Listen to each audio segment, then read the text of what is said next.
अस्सलातु वस्सलामु अला अशरफिल अंबिया वल मुरसलीन खातमिन नबिय्यीन व शाफ़िइल महशर सय्यदिनल मुसद्दद बशीरनल मुमज्जद नज़ीरनल मुअय्यद अल मुस्तफ़ल अमजद अल महमूद अल अहमद अबिल क़ासिम मोहम्मद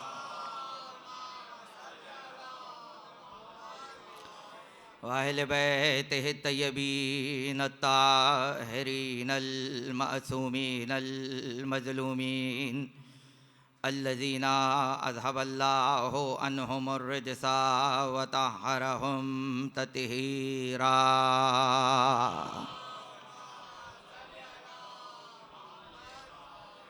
वलानतुल्लाहि अला आदाइहिम व गासिब हुकूकिहिम व मुनकिर फ़ज़ाइलिहिम अजमईन। अम्मा बअदु फ़क़द क़ालल्लाहु सुब्हानहु व तआला फ़ी मुहकम किताबिहिल हकीम व क़ौलुहुल हक़। बिस्मिल्लाहिर रहमानिर रहीम। वश्शम्सि व दुहाहा वल क़मरि इज़ा तलाहा वन्नहारे इज़ा जल्लाहा वल्लैलि इज़ा यग़शाहा वस्समाए वमा बनाहा वल्अर्ज़ि वमा तहाहा वन्नफ़्सिम वमा सव्वाहा फ़ल्हमहा फ़ुजूरा व तक़वाहा क़द अफ़लहा मा वमा ज़क्काहा वक़द ख़ाबा वमा दस्साहा। सलावत।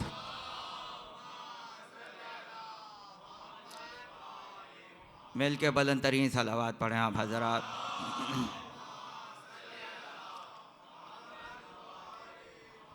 1446 हिजरी का माह रमज़ानुल मुबारक है। मरकज़ी तंज़ीम अज़ादारी की जानिब से मारिफ़त कुरान के उन्वान पर मजालिस का आगाज़ है और हमारे सिलसिले की आज पहली तकरीर आपके ज़ौक़ समाअत के लिए हदिया है। यकीनन इस उन्वान को मुंतख़ब करने वाले काबिल दाद हैं, क्योंकि उन्वान मारिफ़त कुरान है, तफ़सीर कुरान नहीं है, मारिफ़त कुरान है। इसलिए कि तफ़सीर का हक़ सिर्फ़ और सिर्फ़ आले मोहम्मद का है और मारिफ़त कुरान मिल नहीं सकती जब तक आले मोहम्मद से रुजू न किया जाए। कुरान रहमत का महीना ज़रूर है, मगर दुनिया याद रखे कि रमज़ान रमज़ान नहीं जब तक आले इमरान नहीं।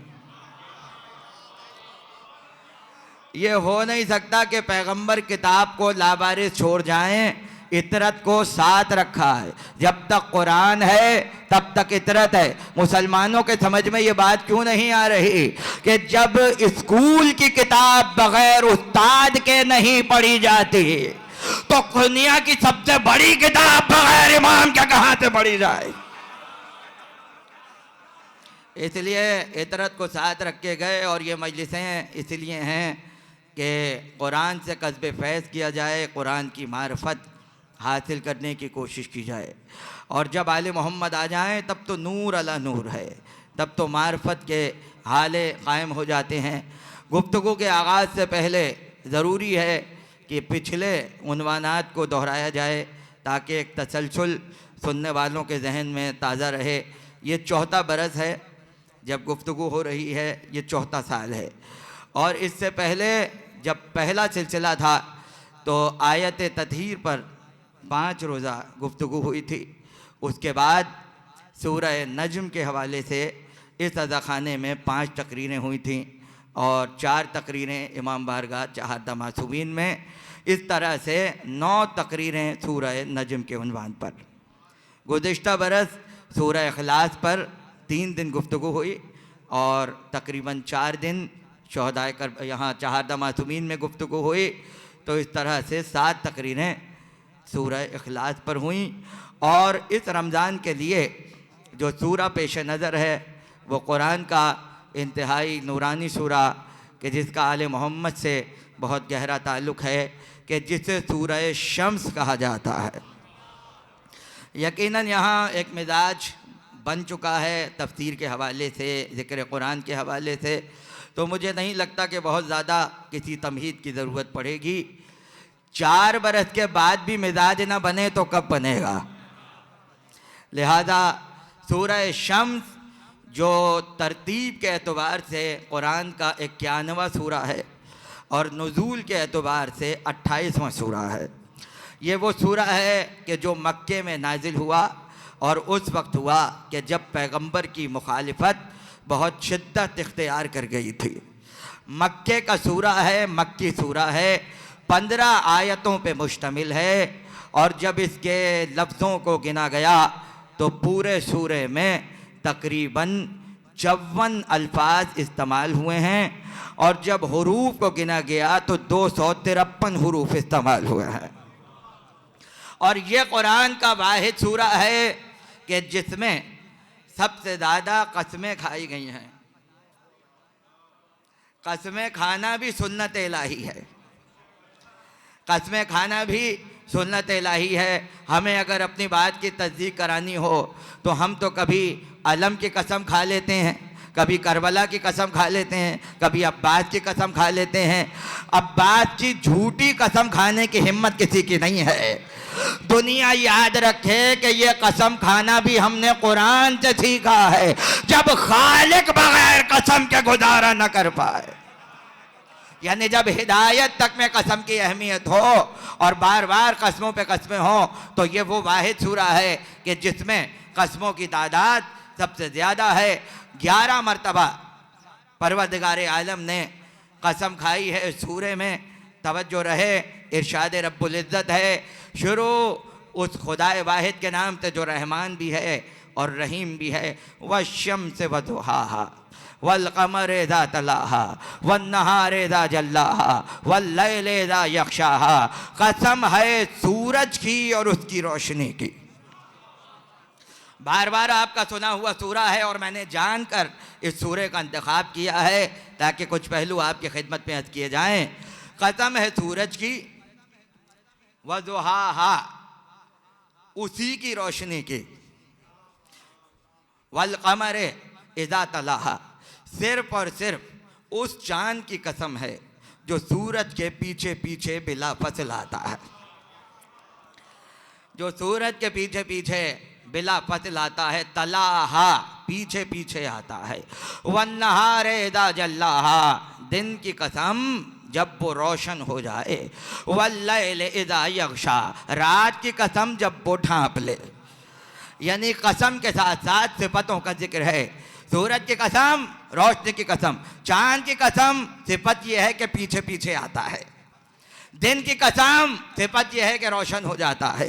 रात की कसम सिफत यह है कि छुपा लेती है। वस्समाए वमा बनाहा और उस आसमान की कसम जिसे बुलंद बनाया गया। वल अर्ज़ वमा तहाहा और उस जमीन की कसम के जिसको फैलाया गया। वनफ्स वमा सव्वाहा और नफ्स की कसम, वमा सव्वाहा इस नफ्स को कितना अच्छा बनाया गया है, इस नफ्स को कितना अच्छा बनाया गया है। फ़अल्हमहा फुजूरहा व तक़वाहा इस नफ्स में अच्छाई और बुराई की पहचान बता दी गई है। क़द अफ़लहा मन ज़क्काहा कामयाब वही होगा जो अपने नफ्स का तज़किया करवा लेगा। वक़द ख़ाब मन दस्साहा और जो अपने नफ्स को दबाए और पामाल करे उसके लिए सिवाय तबाही और बर्बादी के कुछ नहीं है। 1400 बरस से हम हुसैन की मजलिस में तज़किया नफ्स करवाने के लिए बैठे हैं, क्योंकि हम कामयाब हैं। जो यहाँ से दूर जाए वो बर्बाद हो जाएगा। और फरमा रहे हैं अब मेरे साथ साथ रहिएगा। देखिए 8 कस्में अभी हुई हैं, जो मैंने आयात आपकी खिदमत पे तिलावत की हैं, उनकी तादाद कितनी है? 8। और ये जहन में रहे कि ये ज़िक्र कुरान है, मारिफत कुरान है। तो मेरे साथ साथ रहिएगा। थोड़ा सा फ़र्क होता है उस मजलिस में जो आप नॉर्मल सुनते हैं और वो मजलिस जो मारिफत कुरान में हो रही हो, इसलिए मेरे साथ साथ रहिएगा। देखिए 2 लफ्ज़ कुरान में हैं, माँ और मन। माँ और मन। माँ बहुत से हैं, नफ़ी के लिए भी आता है, वमा मोहम्मदिन इल्ला रसूल, मोहम्मद कुछ है ही नहीं। वमा यानी माँ ला के मानों में है, तवज्जो है। माँ यंते को अनिल हवा, ये कुछ कहता ही नहीं है मगर वो जो वही इलाही होती है। मगर माँ ला के मानों में तब आएगा जब बाद में इल्ला आएगा, तब पता चल जाएगा। इससे पहले जो माँ है वो ला के मानों में है। मगर अक्सर ऐसा होता है कि माँ जो है लिखा तो माँ होता है, मीम अलिफ माँ, मगर मन के मानों में इस्तेमाल होता है। और उसका फ़र्क ये है कि अगर आप कहेंगे माँ तो उसका तर्जुमा होगा जो, मगर जब आप कहेंगे मन तो उसका तर्जुमा होगा जो शख्स। गौर ही नहीं फरमाया। यहाँ पर 3 मरतबा माँ आया है कसम खाते हुए, और कहाँ कहाँ आया? वस्समाए वमा बनाहा वल अर्ज़े वमा तहाहा व नफ्सिन वमा सव्वाहा। तवज्जो रहे, यानी आसमान की कसम, वमा बनाहा, माँ बनाहा। मेरे साथ 2 मिनट आपको रहना पड़ेगा, इसलिए कि ये बहस पहुंचनी बहुत ज़रूरी है। माँ बनाहा, जैसा बुलंद बनाया गया। लेकिन अगर मुफस्सिरीन बहुत से इस बात पर मुत्तफिक हैं कि यहाँ अगर माँ को मन के मानों में पढ़ा जाए तो एक नई कसम का इजाफा हो जाता है, और जो 8 आयतों में कस्में खाई गई हैं वो 8 की जगह 11 हो जाती हैं। तो अब अगर माँ का तर्जुमा मन किया जाएगा तो फिर तर्जुमा ये होगा वस्समाए वमा बनाहा, आसमान की कसम और आसमान के बुलंद बनाने वाले की कसम। वल अर्ज़े वमा तहाहा, जमीन की कसम और जमीन के फैलाने वाले की कसम। व नफ्सिन वमा सव्वाहा, नफ्स की कसम और नफ्स को पाक करने वाले की कसम। तो जहां मन माँ से बदल जाए वहां पूरे के पूरे माने बदल जाते हैं, इसलिए कि मन आता ही वही है कि जहां खिताब उनसे हो कि जो अक्ल रखने वाले हो, और जहां अक्ल न हो वहां हमेशा माँ कहा जाता है। अब जहां भी माँ आए समझिए अकल नहीं है, और जहां मन आ जाए समझिए अकल वालों से किताब है। अब अगर पैगंबर कहे मन कुंत मौला वहादाली मौला, तो विलायत अकल वालों के लिए है, जाहिलों के लिए नहीं है। और फरमा रहे हैं अब यहां माँ अगर मन के मानों में आ जाए तो इसका मतलब यह है कि उस बनाने वाले की कसम, जितने आसमान को बनाया, जितने ज़मीन को बनाया, जितने नफ्स को पाक किया, तो 11 कस्में हैं। और इतनी कस्में किसी एक सूरह में एक साथ नहीं हैं कि जितनी सूरह शम्स में हैं। अब आप तसव्वुर कीजिए कि जिस माशरे में ये सूरह नाजिल हुआ होगा वो सूरत को भी जानते थे। अब गुफ्तगू आगे बढ़ा रहा हूँ। चाँद भी देखे हुए थे, दिन भी देख रहे हैं, रात भी देख रहे हैं, आसमान भी देख रहे हैं, ज़मीन भी देख रहे हैं। अजनबी शय की कसम नहीं खाई।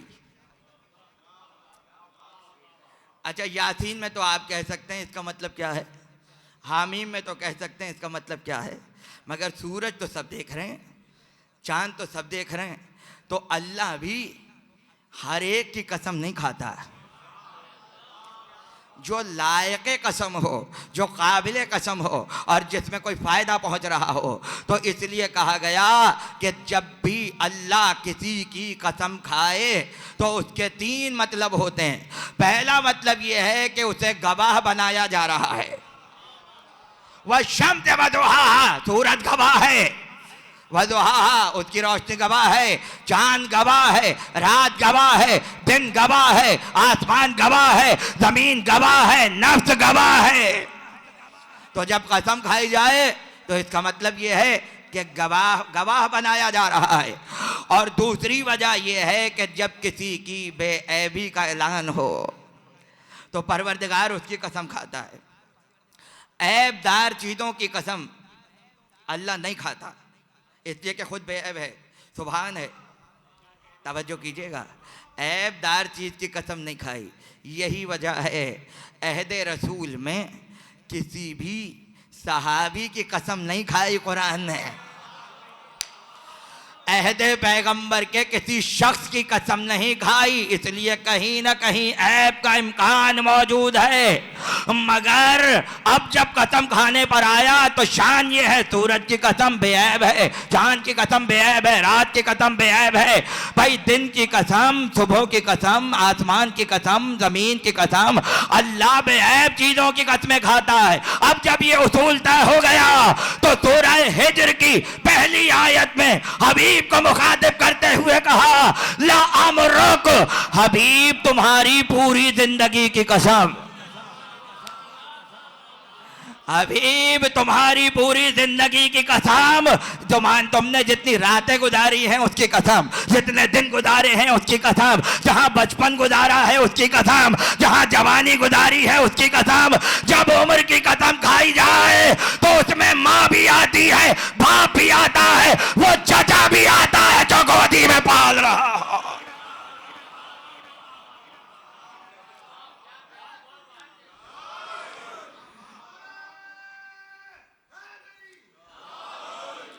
ला अमरुक, तुम्हारी पूरी उम्र की कसम, तुम्हारी पूरी जिंदगी की कसम खा रहे हैं।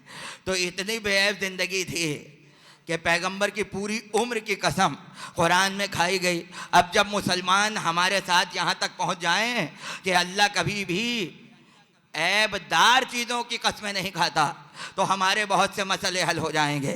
और जब मसले हल हो तो ये सूरा भी पढ़ा जाएगा, ला उक़सिमु बिहाज़ल बलद व अंत हिल्लुन बिहाज़ल बलद व वालिदिन व मा वलद। हबीब उस शहर की कसम कि जिसको पता करके अनकरीब तुम यहाँ आने वाले हो, व वालिदिन व मा वलद, बाप की कसम, और नहीं फरमा, बेटे की कसम, बाप की कसम, नहीं समझे, बेटे की कसम खाई तो शहर मक्का की थी।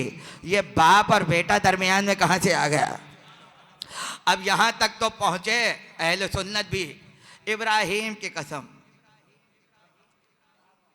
इस्माइल की कसम, बाप की कसम, बेटे की कसम। शुक्र है नबी ही को माना, उम्मत में कोई बाप नहीं लाए, उम्मत का कोई बेटा नहीं लाए। यानी यहाँ तक तो पहुँच गए नबियों में कोई बाप है, नबियों में कोई बेटा है। और चूँकि इब्राहिम ने काबा बनाया तो इब्राहिम की कसम, और इस्माइल ने बनाया तो इस्माइल की कसम। तवज्जो कीजिएगा, यहाँ तामीर काबा की बात नहीं हो रही है, यहाँ फतेह मक्का की बात हो रही है। और जब फतेह मक्का की बात हो रही है तो वो बाप लाओ जिसका ताल्लुक फतेह मक्का से हो, वो बेटा लाओ जिसका ताल्लुक फतेह मक्का से हो।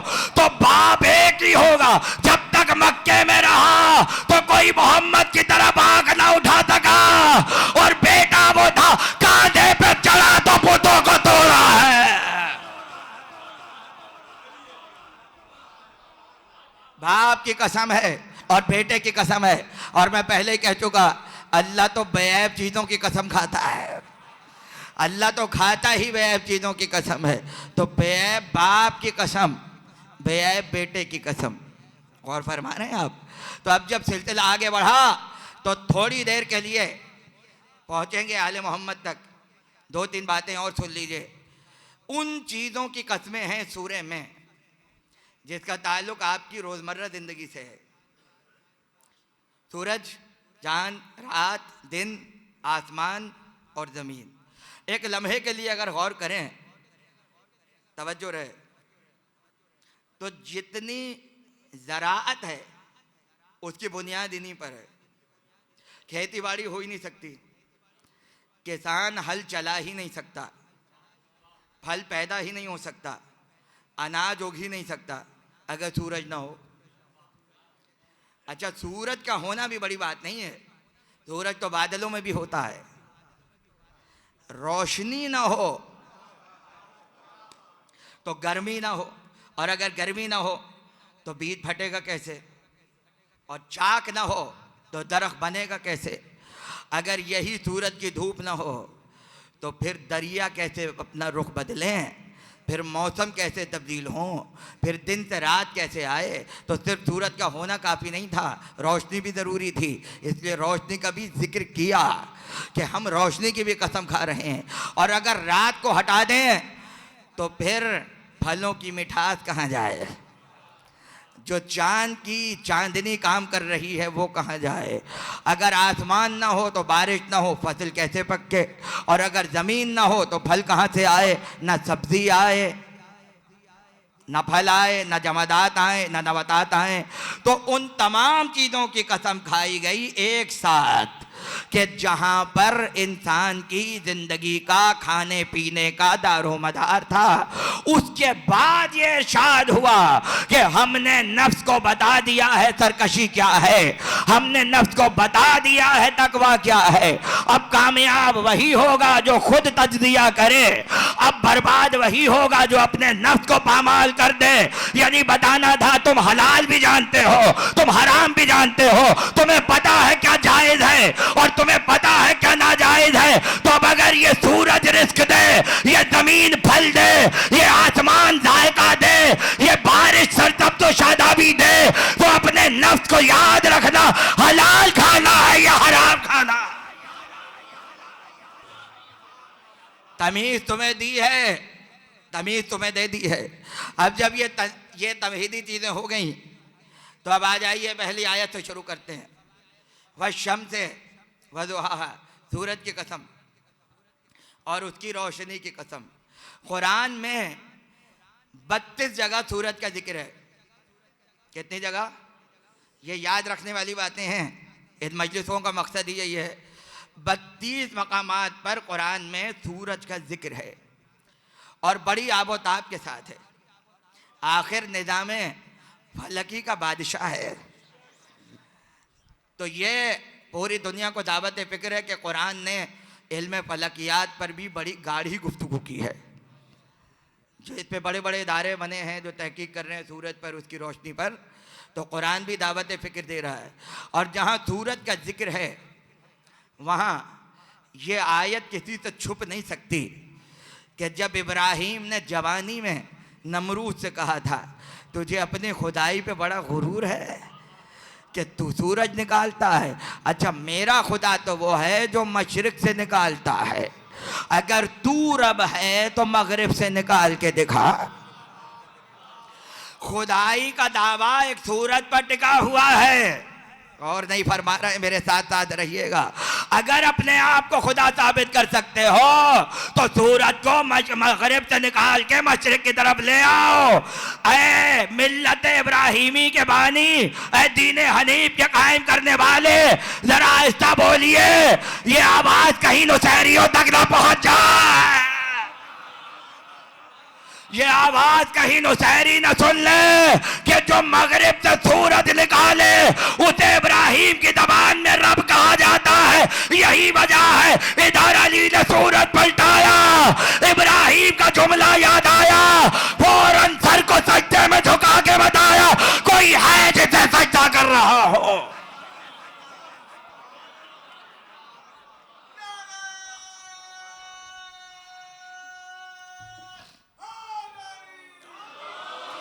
कोई है जिसको सजदा कर रहा हूँ, सूरज है। तवज्जो कीजिएगा। अब गुफ्तगू और आगे बढ़ी और सूरह यूसुफ ने आवाज़ दी। हज़रत यूसुफ बाप से कह रहे हैं ख्वाब देखा है। क्या देखा है? तो ख्वाब ये है कि सूरज मुझे सजदा कर रहा है, चांद सजदा कर रहा है और 11 सितारे हैं जो सजदे में झुके हुए हैं। ताबीर दी कुरान ने, सूरज से मुराद है नबूवत, हज़रत याकूब। चांद से मुराद माँ, हज़रत यूसुफ की माँ। और 11 सितारों से मुराद वो 11 भाई जो बरादरान यूसुफ कहलाते हैं। तो इतना तो पता चला कि कहीं सूरज ख्वाब में भी नजर आ जाए तो ताबीर नबूवत होती है। और नहीं फरमा रहा है, मैं क्या अर्ज कर रहा हूं, अगर सूरज ख्वाब में नजर आए तो जाया नहीं जाता, बल्कि उसकी ताबीर है, और पहली ताबीर है नबूवत। और जब फिर सिलसिला आगे बढ़ा तो सूरह हल्लता ने कहा जन्नत के मनाजिर हैं, महल, नहरें, सूरह हल्लता में। तवज्जो कीजिएगा एक एक जुमले पर। मैं चाह रहा हूं उन आयतों का एक हल्का सी झलक आपको दिखा दूं कि जहां सूरज का तज़किरा बड़ी आबोताब से है। कुरान ने कहा ये जन्नत में सूरज वूरज नहीं होगा। ला यरौना फीहा शमसन वला जमहरीरा, वो लोग जो जन्नत में होंगे सूरज नहीं देखेंगे। वला जमहरीरा, वहां पे सर्दी भी नहीं होगी। जन्नत में सूरज नहीं है। तवज्जो कीजिएगा, वो यहाँ के लिए बना है, जन्नत के लिए नहीं बना। यहाँ की रोशनी के लिए चीज़ें और हैं, वहाँ की रोशनी के लिए चीज़ें और हैं। जन्नत में सूरज का कोई काम नहीं है, तवज्जो कीजिएगा। ना वहाँ सूरज होगा वला जमहरीरा, और ना वहाँ पर सर्दी होगी।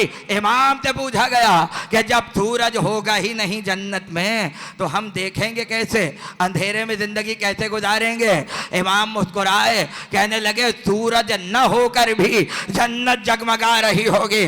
जन्नत में नूर के हाले होंगे, मगर अक्सर ऐसा होगा कि जन्नत में रहने वाले नूर की ये किरण देखेंगे और आपस में पूछेंगे कि जब सूरज है ही नहीं तो फिर ये रोशनी कहां से आ रही है। इमाम मुस्कुराए और मुस्कुरा के कहा, जब जन्नती आपस में कहेंगे कि ये नूर कहां से आया, सूरज तो है ही नहीं, तो फरिश्ते कहेंगे अभी अभी फातिमा अली की किसी बात पर मुस्कुराई है, ये नूर मुस्कुराहट है फातिमा ज़हरा का है। अब दुनिया फैसला करे जिसकी मुस्कुराहट इतनी नूरानी हो, वजूद कितना नूरानी होगा। सलावत पढ़े वाला नवाज, एक मर्तबा और वाला तरीन सलावत पढ़े आप हज़रात। तवज्जो है, ला यरौना फीहा शमसन वला ज़महरीरा। इकबाल हैदर साहब तशरीफ फरमा है। तवज्जो है, जन्नत में सूरज नहीं होगा। अच्छा, रमज़ान में जितनी इबादतों का शौक़ होता है मुसलमानों को, शायद ज़िंदगी साल में कभी ना हो। ऐसा लगता है नमाज बनी ही रमज़ान के लिए है, और कम से कम तरावियों के बाद तो यकीन बढ़ जाता है कि शायद ये उम्मत पैदा ही नमाज के लिए हुई है। लेकिन कभी उनसे पूछिए, ये तो सजदा कर रहे हो, अगर तुम हटा दिए जाओ, मर जाओ, इस दुनिया से चले जाओ, तो क्या सजदा करने वाला कोई नहीं होगा? अगर दुनिया में एक इंसान बाकी ना रहे तो क्या सजदा करने वाला कोई नहीं होगा? गलत फहमी है, गलत फहमी है। आपसे हटकर इतने बड़े बड़े सजदे हो रहे हैं कि अगर वो आपको नज़र आ जाएं तो अपने सजदों पे शर्मिंदगी हो, अपने सजदों पर शर्मिंदगी हो। सूरह हज में इरशाद हुआ, अलम तरा अन्नल्लाह यस्जुदु लहू मन फिस समावात व मन फिल अर्द व शम्स वल कमर। क्या तुमने नहीं देखा जो कुछ जमीन में है सजदा कर रहा है, जो कुछ आसमान में है सजदा कर रहा है। वह शम्स वल कमर, सूरज भी सजदा कर रहा है, चांद भी सजदा कर रहा है। मुझे बताइए, सूरज देखा है? सजदा कब किया? सूरज ने सजदा कब किया? अब तसव्वुर कर लीजिए, आप तो झुकेंगे तो सजदा होगा, सूरज का सजदा कैसे होगा? नहीं समझ रहे आप? देखिए मेरे साथ साथ रहिएगा। सूरज का सजदा कैसे होगा? क्या सूरज झुकेगा? नहीं, उसकी आदतें बताएंगी सजदा कहाँ हो रहा है। अभी भी नहीं पहुंचे, मैं कुछ कह रहा हूं। अच्छा, ये कोई नहीं कह सकता कि सूरज सजदा नहीं करता, इसलिए कि कुरान में है कि सूरज भी साजिदीन में है, सूरज भी सजदा कर रहा है। सजदा करने के लिए कोई जगह चाहिए, हवा में सजदा नहीं होता। देखिए मेरी बात को समझने की कोशिश कीजिए, सजदा हवा में नहीं होता, कोई जगह चाहिए जहाँ सजदा हो। अच्छा, हमारे यहाँ तो मसला ये है कि तुराब के बगैर सजदा है ही नहीं। और ये जो कहते हैं ना कि अगर मट्टी ना मिले तो फला पे सजदा कीजिए और कागज़ पे कीजिए और उस पे कीजिए और उस पे कीजिए, तो याद रखिएगा एक जुमले में समझा रहा हूँ, सजदा उसी पे होगा जिसमें तुराबियत पाई जाए। जो शय ज़मीन से पैदा नहीं होती उस पर सजदा हराम है। तो उसी पे सजदा होगा जिसमें ज़मीन से पैदा होना पाया जाता हो। तो सजदे तो होते ही नहीं हैं जब तक तुराब शामिल न हो। अब सूरज तो वहाँ चमक रहा है मगर किरणें तो यहाँ तक पहुँच रही हैं। भाई तवज्जो कीजिएगा, काबे पर भी सूरज आया मगर मुझे नहीं पता उसने सजदा कब किया और कब नहीं किया, इसलिए कि मैंने तो तुलू होते हुए देखा, मैंने तो गुरूब होते हुए देखा। मुझे क्या पता सूरज की पेशानी कहाँ है, मुझे क्या पता सूरज कहाँ पर सजदा रेज़ है, मगर मैं इतना जानता हूँ आदात व अतवार बताते हैं सजदे में है, आदात व अतवार बताते हैं सजदे में है। मेरी मालूमात बड़ी महदूद हैं और मुझे माफ़ कीजिएगा, लेकिन अगर कहीं आपको कोई मौका मिले तो मैं अपने इल्म में इजाफे के लिए हाजिर खिदमत हूँ जब तक जिंदा हूँ। मगर जो बात कर रहा हूँ उसे आपके अकीदे की नजर कर रहा हूँ। मुझे बस यही पता है कि नजफ में सूरज निकलता नहीं है जब तक पहली किरण अली की धरी पे न पड़ जाए। नजफ में सूरज नहीं निकलता जब तक पहली किरण अली की धरी पे न पड़े, और सूरज वापस मगरिब में जाता नहीं है जब तक आखिरी किरण अली की धरी पे न पड़ जाए। खुदा आपको सलामत रखे। अगर कभी जाए तो ये मंजर देखिएगा, दो दरवाजे तहन में आप खड़े हैं, सामने रौदा, दो दरवाजे हैं।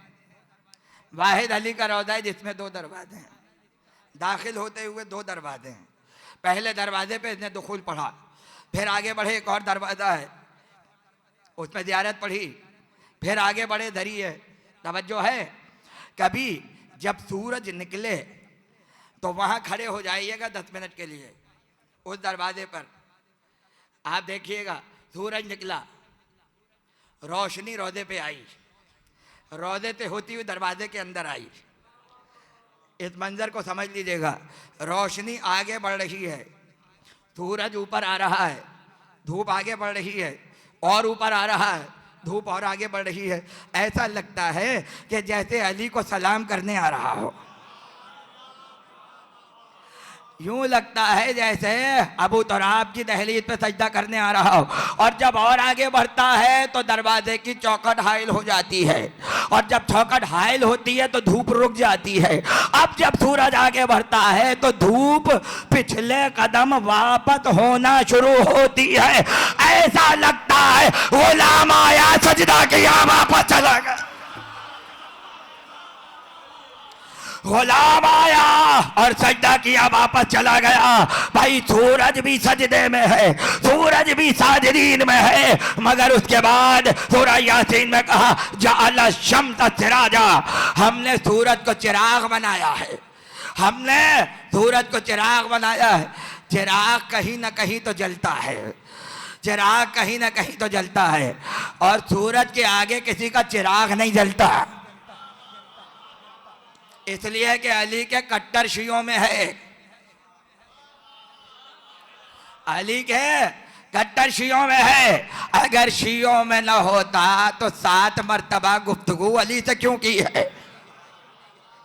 मैंने शायद सूरह नजम की तफसीर में अर्ज़ किया, मुझे याद नहीं है, अगर मेरा हाफ़िज़ा साथ दे, जब सितारा उतरा था कुछ लोगों ने कहा था हम नहीं मानते उतरा, ना मानो, क्योंकि उतरा अली की दहलीज पर है। जुल्फ़िकार भी नहीं मानी क्योंकि उतरी अली के लिए है, सितारा भी नहीं माना क्योंकि उतरा अली के लिए है। तो कहने लगे इससे बड़ा मौजज़ा दिखाइए, सितारे से बड़ा मौजज़ा लाइए। पैगम्बर ने कहा अच्छा आ जाना कल सहरा में मदीने के बाहर, इससे बड़ा मौजज़ा होगा। कहा वो क्या? कहने लगे अली को सूरज से बातें करते हुए देख लेना। अब कहाँ सितारा और कहाँ सूरज। छोटी सी फजीलत का इनकार कर रहे थे, बड़ी फजीलत में फंस गए। इसलिए कहते हैं जो फजाइल पढ़े जा रहे हैं उन्हें अपने सीनों में रख लो, इनकार न करो। अगर ज्यादा इनकार हुआ तो वो ना पढ़ा जाए जो हजम करने के काबिल नहीं है, वो ना पढ़ा जाए। ये जो हजम करने के, अब ये एक अलग मौजू है, अभी मैं उसको नहीं छेड़ रहा। 7 मरतबा गुफ्तगू की है, अली को अच्छी तरह पहचानता है। और कुरान कह रहा है हमने सूरज को चिराग बनाया है, सूरज को चिराग बनाया है। अब जब ये चिराग है तो कहीं ना कहीं तो जाके जलेगा, और जहां जलेगा सूरज वाले ही पहचान सकते हैं। इसलिए कि सूरज के 2 काम हैं, एक फूलना फलना और दूसरा जलाना। जो सूरज से कस्बे दिया करके सरसब्ज़ शादाब होते हैं वो रातों को समझते हैं, और जो 1400 बरस से जल रहे हैं तो सूरज तो अभी उन्हें जला रहा है, कल जहन्नम की आग में जलेंगे। अब ये चिराग जो सूरज है ये कहाँ जाए? मिर्जा दबीर ने कहा खुर्शीद सरे शाम कहाँ जाता है, खुर्शीद सरे शाम कहाँ जाता है। रोशन है दबीर पे जहां जाता है, रोशन है वज़ुहा, रोशन है दबीर पे जहां जाता है। मगरिब ही की जानिब तो है कब्र हैदर, गौर नहीं फरमा रहे। मगरिब ही की जानिब तो है कब्र हैदर, ये शमा जलाने को वहां जाता है। ये शमा जला, कब्र पे चिराग जलाना हम और आपसे बेहतर कौन जानता है। और चिराग जलता ही वह उस वक्त है जब मगरिब का वक्त आ रहा हो। हमारे मगरिब में नजफ है, सूरज मगरिब में इसलिए जा रहा है क्योंकि अली की कब्र पर सूरज को चिराग जलाना है। खुदा जाने जब चिराग सूरज से जल रहा हो तो साहिब कब्र कैसा होगा। इसलिए कहा यह शमा जलाने को वहां जाता है। न कि भाई सुनिएगा, दूसरी रुबाई में कहा जब फजले अबू तुराब हो जाता है, जाहिर का गुनाह सवाब हो जाता है। जलता है जो शब को कब्र हैदर पे चिराग, जलता है जो शब को कब्र हैदर पे चिराग, वो सुबह को आफताब हो जाता है।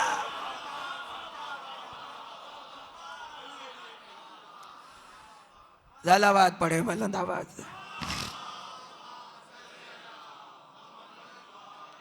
बुलंद तरीन सलावाद पढ़े आप हजरत। एक मरतबा और सलावाद पढ़े बुलंदाबाद।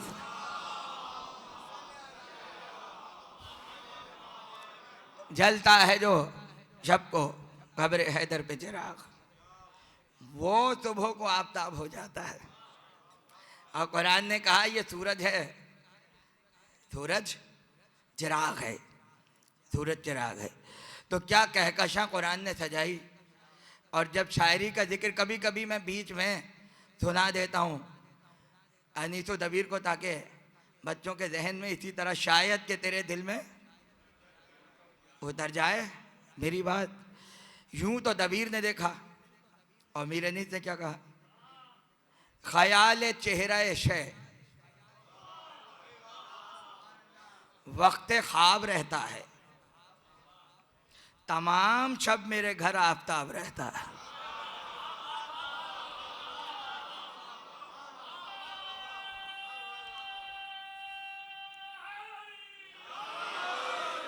दूसरा नारा इस पे लगाइएगा अगले शेर पे, और ज़्यादा शेर नहीं पढ़ूंगा, हालांकि ये खुद एक मौजू है कि सूरज की तारीफ उर्दू शायरी में कैसे हुई, मगर सुन लीजिए तबर्रुकन जिक्र कुरान के सदक़े में। तमाम शब मेरे घर आफताब रहता है। उसके बाद कहा रुखे हुसैन से मैंने कभी न दी तशबीह, रुखे हुसैन से मैंने कभी न दी तशबीह, चमक के सामने 100 बार आफताब आया, चमक के सामने 100 बार आफताब आया। अब समझ में आया सूरज हुसैन के चेहरे की शबी के काबिल भी नहीं है। नहीं समझ रहे मैं क्या कह रहा हूं? सूरज हुसैन के चेहरे की रोशनी की तशबीह देने के भी काबिल नहीं है। पहले दूसरा सूरज ले आओ, फिर दूसरा हुसैन लेकर आना।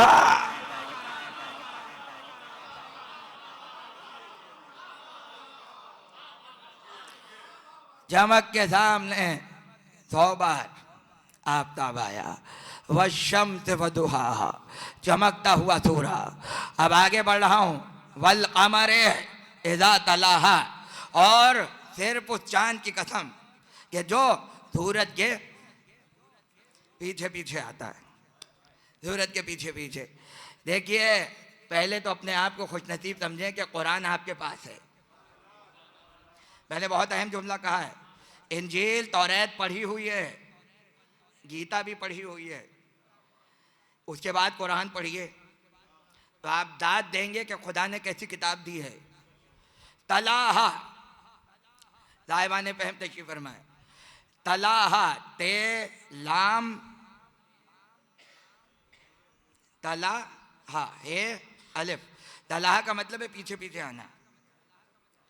इसी से तिलावत है, तिलावत भी पीछे पीछे होती है। नहीं समझे आप? तिलावत का मतलब है लफ्ज लिखा है, आयत लिखी है, अब आप तिलावत कर रहे हैं, गोया आप आयत के पीछे पीछे। गौर ही नहीं फरमा रहे आप। तिलावत का मतलब भी पीछे चलना है, मगर जब जबान से पढ़ रहे हैं, जेर जबर, गोया आप उसके पीछे पीछे। तो तिलावत पीछे चलना, उसी से तलाहा, पीछे पीछे चलना। अल्लामा राग़िब इस्फ़हानी ने मुफ़र्रदात कुरान में इस लफ्ज़ की तशरीह करते हुए बड़ा खूबसूरत जुमला लिखा। कहने लगे कि तलाहा कहते हैं इस तरह पीछे चलना कि जैसे दरमियान में कोई अजनबी शामिल ना हो। तलाहा ऐसे चलने को कहते हैं जिसके दरमियान में कोई गैर ना हो। अगर गैर आ जाए तो तलाहा नहीं है। सामने कोई चल रहा हो और कोई उसके पीछे पीछे चले, इस तरह के कोई तीसरा अजनबी दरमियान में ना हो। अब समझ में आया? कुरान ने कहा वशम्स वदुहा वल कमरे इज़ा तलाहा, मोहम्मद की कसम और अली की कसम के जो इमामत लेकर मोहम्मद के पीछे पीछे चल रहे हैं, दरमियान में कोई अजनबी शामिल नहीं है। खुदा आपको सलामत रखे। तलाहा का मतलब है ऐसे चलिए कि दरमियान में गैर ना हो, और अगर गैर आ जाए तो तलाहा नहीं है। एक बात। और दूसरी बात, अब ये मैंने अब जुमला कहा है इतनी गुफ्तगू के बाद, ये सूरज मोहम्मद है और चांद अली है, इमामत बिला फजल है। तलाहा का मतलब है बीच में कोई 2 नंबर शामिल नहीं है। अब इससे ज्यादा बारीक बात सुन लीजिए, गैर का मतलब क्या है? इस तरह पीछे चलिए कि कोई अजनबी दरमियान में ना हो, उसे कहते हैं तलाहा। तवज्जो रहे, तलाहा हमेशा उसके लिए आता है जिसकी 9 एक हो। अब मैं समझा दूं, नौजवान कहेंगे 9, नून वाव ऐन, बनी नौए इंसानी, सुनते हैं ना बार बार। 9 का मतलब क्या है? एक है जिन्स, एक है 9। जिन्स का मतलब है मर्द है या औरत, पासपोर्ट पे लिखा जाता है। तवज्जो है? अब ये अलग मौजू शुरू हो जाएगा यहाँ पर। भाई 2 ही तो जिन्स हैं, या तो मर्द है या औरत है, इसके अलावा तो कोई नहीं है, या है? अब ये तो जुमला तारीख में, मुझे नहीं पता लोग क्या फैसला करेंगे। अगर कोई ये कहे अली से कि मुबारक हो आप मर्दों के भी मौला हो गए, अली के भी मौला हो गए, मर्दों के भी मौला हो गए, अली औरतों के भी मौला हो गए, और मेरे मौला भी हो गए। और ही नहीं फरमाया, अभी भी नहीं समझ रहे यार। इस जुमले का मतलब क्या है? मर्दों के भी मौला हो गए, औरतों के भी मौला हो गए, और मेरे भी मौला हो गए। अब ये फैसला आप अपने घर पे जाके कीजिएगा। मगर जिन्स तो दो ही तरह की है, और ये एक लंबा मौजू छिड़ जाएगा। किसी में ये होता है कि निस्वानियत बढ़ जाती है, किसी में मर्दानगी बढ़ जाती है। जिन्स कुछ ऊपर नीचे होती है, लेकिन बुनियादी तौर पे दो ही हैं। और अली ने ऐसों का फैसला अपनी ज़िंदगी में कर दिया है, और पूरी फ़िक़्ह अली बना के चले गए हैं कि क्या किसका शरई हुक्म है, वो फिर कहीं और, वो फिर 9 रबीउल अव्वल के लिए रख दीजिए आप। तो कहने का मकसद ये है कि जिन्स तो दो हैं, नौ क्या है? ये बनी नौ इंसानी जो बार बार आप बोलते हैं, नौ क्या है? गौर से सुनिएगा। एक जैसी नौ उसकी होती है कि जिसकी हकीकत एक हो। और हकीकत एक होने का मतलब यह है कि हैयत के एतबार से भी और अफजाइश नस्ल के एतबार से भी एक हो। गौर फरमा रहे हैं? हम एक ही नौ के हैं, लेकिन अगर बंदर आ जाए, समझा रहा हूँ, नौ एक नहीं है। क्यों? हाथ तो बंदर के भी हैं, पाँव तो बंदर के भी हैं, देखने का तरीका, हंसने का तरीका अक्सर अहले मस्जिद से मिलता है बंदरों का, क्योंकि हदीस में बंदर ही का जिक्र है। मेंबरों पर मैं हदीस दोहरा रहा हूँ आपसे, तो आप दिखने में तो आप कहेंगे मस्क हुआ है, फलाना हुआ, अलग ऐसा कुछ नहीं है। बंदर अलग मखलूक है, इंसान अलग मखलूक है। नौ मुख्तलिफ है, इसलिए कि दोनों की हकीकत अलग है, हकीकत अलग है। तवज्जो कीजिएगा। बंदर से बंदर की औलाद होगी, इंसान की नहीं होगी, क्योंकि इंसान की नौ अलग है, बंदर की नौ अलग है। परिंदे की नौ अलग है, हैवान की नौ अलग है, पौधों की नौ अलग है। तवज्जो कीजिएगा। तो जहाँ हकीकत एक हो वहाँ नौ एक होती है, जहाँ हैयत एक हो, अफ़ज़ाइश नस्ल एक हो, वहाँ कहा जाएगा हमारी नौ का है। तवज्जो कीजिएगा। अब अगर आप चलें और आपके पीछे कोई जानवर आ रहा हो, तो आप ये नहीं कहेंगे ये तलाहा है, इसलिए कि उसकी नौ अलग है। फौरी नहीं फरमा रहे। अगर जानवर पीछे आएगा तो उसके लिए तलाहा का लफ्ज़ नहीं है, क्योंकि उसकी नौ अलग है, आपकी नौ अलग है, उसकी हकीकत और है, आपकी हकीकत और है। उम्मत की नौ अलग है, आले मोहम्मद की नौ अलग है, पैगंबर की नौ और है, उम्मत की नौ और है। अब आप कहेंगे कैसे? इसलिए कि इसी पाकिस्तान में कुछ ऐसे पैदा हुए जिन्होंने मोटी मोटी किताबें इस मौजू पे लिखी कि आले मोहम्मद की और हमारी नौ एक है। लेकिन बड़े उलमा ने जवाब दिए, अल्लामा बशीर अंसारी ने जवाब दिया हक़ाइक़ुल वसाइत में, नाम लेने चाहिए उन उलमा के, और खैरपुर वाले मौलाना कासिम साहब किबला, उन्होंने ऐसा जवाब दिया है जिसे सही मानों में मुंह तोड़ जवाब, दन्ना शिकन जवाब, और उसमें साबित किया आले मोहम्मद की नौ अलग है, उम्मत की नौ अलग है। तवज्जो रहे, अगर नौ एक होती तो तुम्हारा साया भी नहीं होता। अगर नौ एक होती तो 4 शादियों से ज्यादा की इजाजत तुम्हें भी होती। अगर नौ तुम्हारी एक होती तो जिब्रील तुम्हारे पास भी आ जाते। अगर तुम्हारी और रसूल की नौ एक होती तो तुम भी वैसे देखते जैसे मोहम्मद देखा करते थे। आले मोहम्मद की नौ और है, पैगंबर की नौ और है। तलाहा का लफ्ज़ वहां आता है कि जहां नौ एक हो। अब अगर कुरान कहे वशम्स वदुहाहा वल कमर इज़ा तलाहा, तो तलाहा इसलिए कहा क्योंकि सूरज की और चांद की नौ एक है। अगर दोनों की नौ अलग होती तो कभी तलाहा का लफ्ज़ नहीं आता। तो अब मोहम्मद के पीछे वही आएगा जिसकी नौ मोहम्मद की नौ जैसी हो।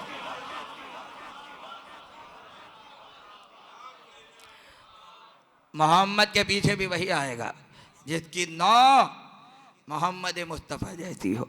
वल क़मर इज़ा तलाहा, उस चांद की कसम ये जो पीछे पीछे आ रहा है, अच्छा अब यहां भी बारीकी सुन लीजिए, उस चांद की कसम जो पीछे पीछे आए।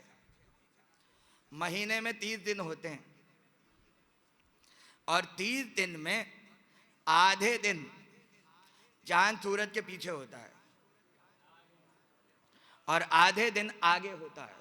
मालूम है आपको? आगे चलने वाले की कसम नहीं है,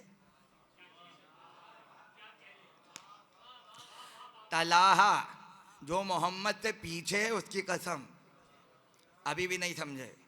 जो मोहम्मद से आगे बढ़ने की कोशिश करे, चाहे नमाज पढ़ाने ही के लिए क्यों ना बढ़ रहा हो, खुदा आपको सलामत रखे। जो तलाहा है, जो पीछे खड़ा है बिला पैदल, उसकी कसम, आगे वाले की कसम नहीं है। कुरान ने तलाहा का लफ्ज रखकर एक अदद को इस आयत में गैब में रखा, इसलिए कि पूरे महीने में 13 दिन 13 दिन चांद पीछे रहता है, 15 दिन चांद सूरज से आगे रहता है। खुदा ने कहा शम्स अगर मोहम्मद हो तो उन 13 चांदों की कसम तो मोहम्मद के पीछे बिला फजल आ रहे हैं।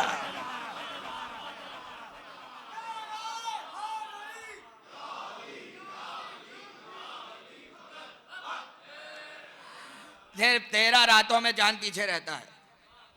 14वें तो खुद रसूल हैं, 14वें तो खुद रसूल है।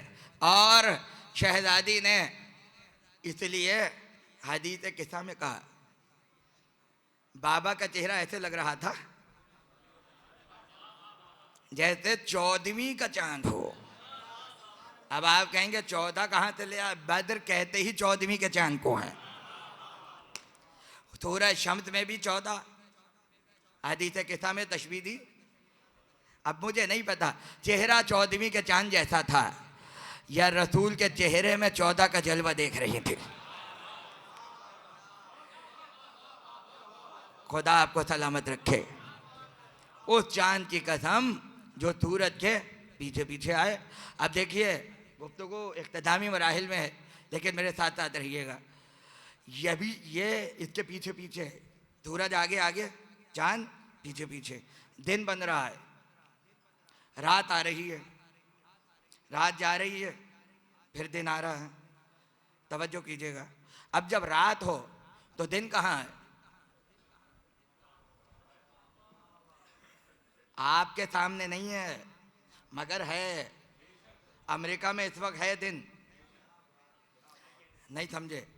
मगर आपके सामने नहीं है। जब यहाँ दिन होगा आपके सामने रात नहीं है, लेकिन है रात। गैबत की रात समझ में आ गई? गैबत का दिन समझ में आ गया। अभी दिन नहीं है मगर है।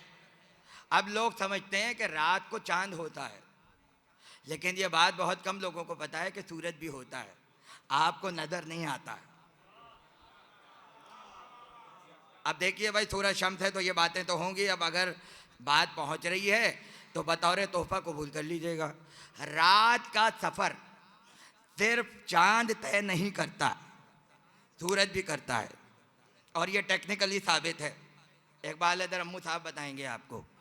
और इस बात को समझाने के लिए मैं मिसरा पढ़ूंगा मीर अनीस का।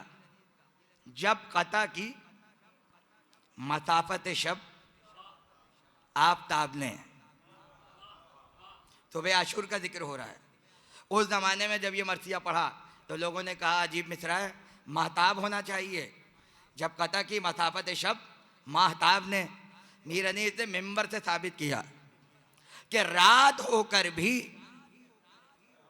मैं कैसे अर्ज करूं, सूरज सफर को तय करता है। इसलिए कि अगर तय न करता तो तुलू कैसे होता? तय न करता तो तुलू कैसे होता? अब यहाँ एक बारीकी, अब मैं ज़्यादा बात को मुश्किल नहीं करना चाह रहा और ना चाह रहा हूँ कि आप परेशान हो, बस 2 जुमले कह के बढ़ जाऊँ। क़ता का मतलब सिर्फ काटना नहीं होता, क़ता का मतलब होता है तय करना, गुजरना। अब ये लफ्ज़ का फ़र्क है। कपड़े के लिए अगर आए क़ता, इसका मतलब है कपड़े काटे गए। ताल्लुक के साथ आए। हैरत से आप लोग क्यों देख रहे हैं? कतई ताल्लुक है या नहीं है? कोई तो कैंची तो कोई नहीं थी वहां पर, बस ताल्लुक खत्म कर लिया, कता हो गया। लफ्ज के माने बदल जाते हैं। कता के माने एक जगह एक जैसे नहीं है। कहीं पे काटना है, कहीं जुदा करना है, कहीं पे तय करना है। जब कता की मसाफत शब आफताब ने, यानी जब सूरज ने तय किया रास्ता रात का, कता जहन में है तो फिर रिवायत पढ़ के चला जाऊं। पैगंबर की खिदमत में एक मांगने वाला आया, उसने कहा या रसूल अल्लाह मुझे कुछ अता कीजिए। रसूल ने एक जुमला कहा, कहने लगे कोई है जो इसकी ज़बान कता करे?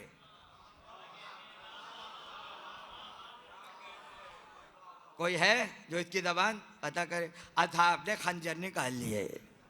इताअत रसूल है, नामूस रिसालत का मसला है, पैगंबर की बात पूरी करनी है, खंजर निकला है। ये भी तो सोचो जो रहमतुल लिल आलमीन हो वो बेचारे गरीब की ज़बान काटने का हुक्म देगा?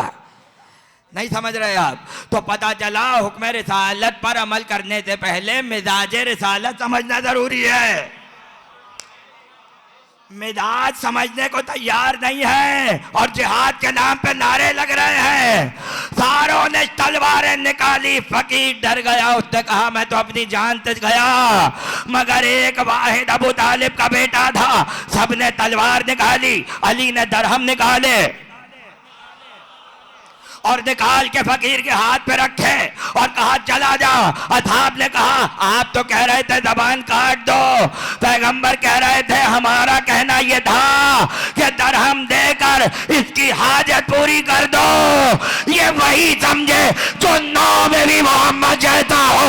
वल कमर ज़ात अल्लाह,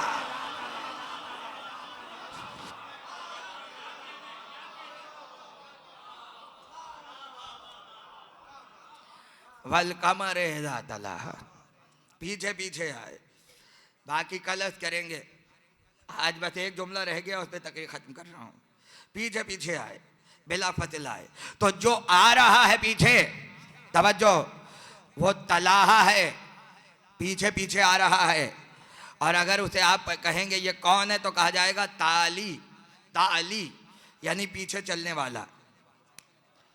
अब समझे ताली को ताली क्यों कहते हैं? अरबी से उर्दू लफ्ज ताली होती ही बिला फसिल है। ताली उर्दू का लफ्ज नहीं है, ताली अरबी है। एक हाथ के पीछे आया, अभी भी नहीं समझ रहा है। ताली हुई एक के पीछे एक हाथ, तो ये जो बिला फसिल हो रहा है इसी को तो तलाहा कहते हैं। तो जो पीछे आए उसे ताली कहा जाता है। इमामत ताली है नबूवत की, इमामत पीछे पीछे चल रही है नबूवत के। तो जो नबूवत के पीछे चले वो नबूवत का ताली है, जो इमामत के पीछे बिला फतिल चले वो इमामत का ताली है। अब जुमला दाया न कीजिएगा, नबूवत के ताली को इमामत कहा जाता है, इमामत के ताली को अब्बास अलमदार कहा जाता है। जिस तरह मोहम्मद के पीछे अली है वैसे अब्बास हुसैन के पीछे चल रहा है।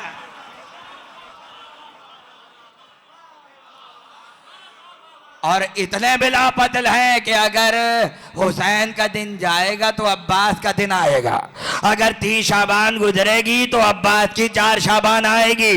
सूरज जा रहा है, कमरे बनी हाशिम आ रहा है, 3 और 4 बिला फतिल हो गए। और यही वजह है कि हजरत अब्बास के रोज़े पर यह सूरा लिखा है। जब मैं पहली मर्तबा गया था तो ऐवानुज़्ज़हाब, सोने की मेहराब जो है वहां पे ये सूरा लिखा हुआ था, वह शम्स वदुहाहा वल कमर इज़ा तलाहा। मैंने खादिम को रोका और मैंने कहा ये बताइए सैयदना कि यहाँ तो कोई और सूरा भी आ सकता था, सूरह कौसर भी आ सकता था, सूरह वन्नास भी आ सकता था, ये सूरह शम्स क्यों है? तो उसने मेरे शाने को थामा और बाबे किबला से मेरा रुख सामने किया और उसने कहा क्या तुम नहीं देखते हो इस सूरह में अल्लाह सूरज की कदम खा रहा है और उस चांद की कदम खा रहा है जो सूरज के पीछे पीछे आता है। हुसैन और अब्बास का रौदा ऐसे है, अगर बाबे किबला पे खड़े हो तो पीछे अब्बा देते हैं जैसे वल कमर दादला।